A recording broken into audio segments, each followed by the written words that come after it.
What's up, people? This is We Are Animals MMA. This is the instant reaction to UFC 237. Holy shit. Jessica Andrade with the KO slam. She slammed Rose Namajunas on her head and knocked her out unconscious in round two. In the first round, Thug Rose was looking like an absolute master. She was using her jab. She would circle out, bouncing in and out, landing her jab off of her L step. Also landing her straight right, just landing her 1-2s and just keeping that jab in her face and moving. To try to keep Jessica Andrade chasing her, making her slip and miss. She was looking good out there, especially when she got on the cage. She would circle out, and Andrade do a big right hand. She would dip out to her left side, and then pivot off her lead leg, and end up in the center of the octagon to get off. Which is a nice move to get off the cage if your opponent throws that right hand. She looked real good out there in that first round of this match. One thing Rose was doing well was the check hook. As Andrade would press forward, she would use her left hook and then pivot off her left foot to be like the matador against the bull, which is Andrade, as she pressed forward into Rose, which she did well. Andrade was landing some good leg kicks and going to the body well. She was real sneaky in the clinch too, landing some knees. Also, Rose landed a big knee on Andrade too and dropped her in that first round, in that clinch position. She also went for a takedown. Rose did.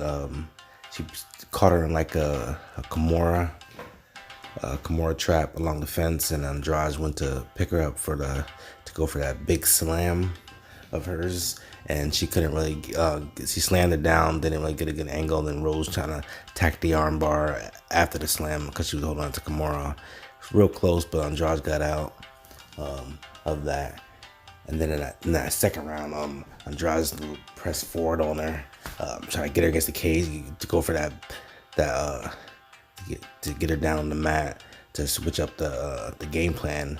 And she caught her in that, put in the Kimura again, but she switched her head to the outside, then lifted her up, and just slammed her down. And Rose made the mistake of holding on that to Kimura and ended up getting knocked out for it.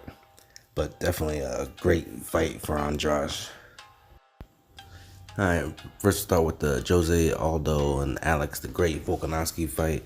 Volkanovski wins that fight via unanimous decision. He just completely outworked Jose Aldo in each of those 3 rounds. In the first round, Jose Aldo didn't throw much. He was looking to counter, couldn't really get a beat on Volkanovski.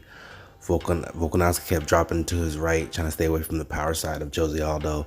He was landing an inside low kick throughout the fight, outside low kicks, and throwing a lot of feints at Aldo. And then later on in the fight, he would press Aldo against the cage and hold him there and land some knees. Just some small shots, something to stifle the offense and movement of Jose Aldo, and would use those just to try to grind out a decision against Aldo.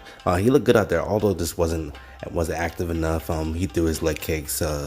Aldo went to his patent leg kick, but just not enough. Just couldn't really find Volkanovski. Couldn't really find where he was at. He threw a little threw some knees at Volkanovski. He was trying to catch him as Volkanovski would dip in. Aldo would try to catch him with a knee, just try to hurt him.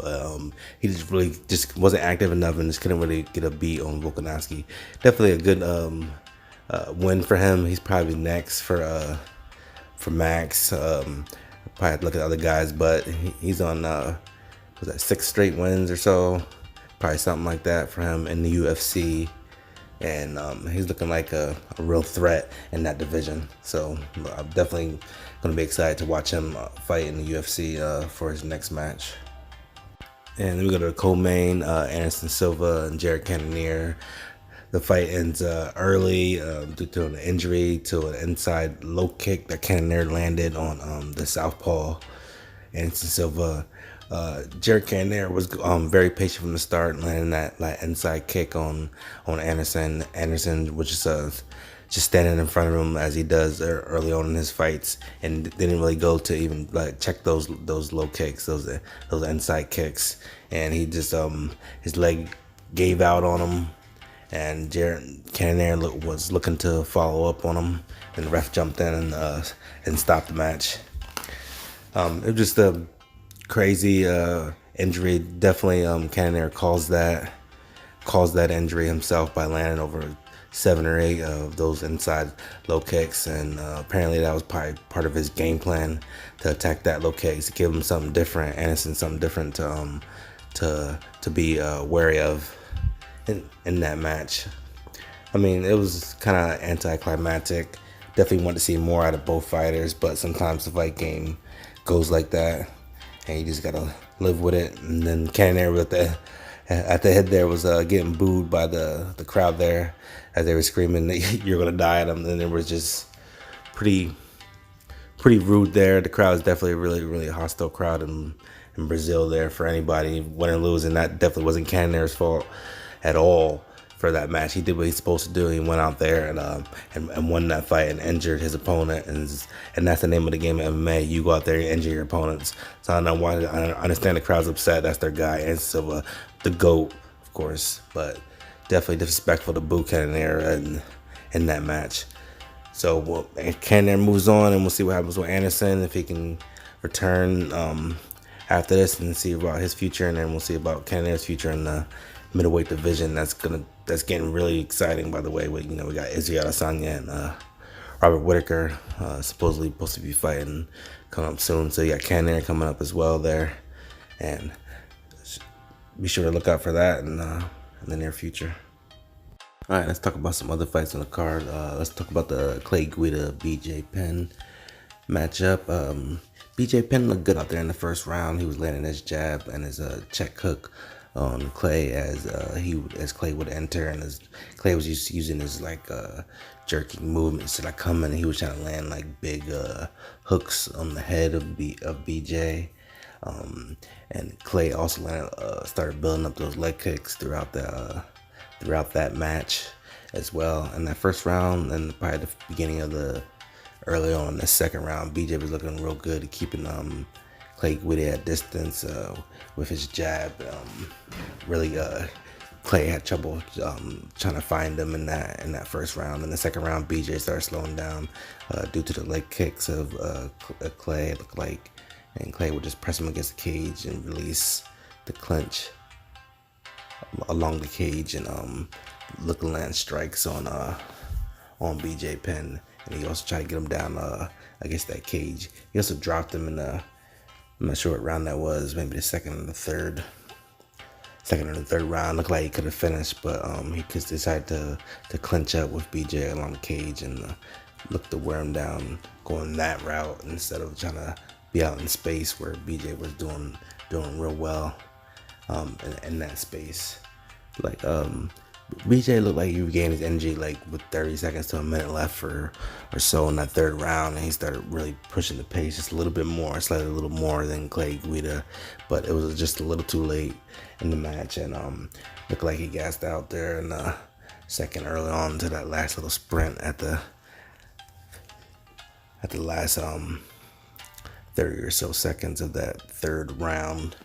But Clay gets the win. BJ got 7 straight losses, 7 or 8. I'm not sure at this point, but he's had down a long road of losses, L after L. But Clay moves on. I'm not sure what. And Clay gets up there in age, and he's up there and got miles on the road, just the same as BJ.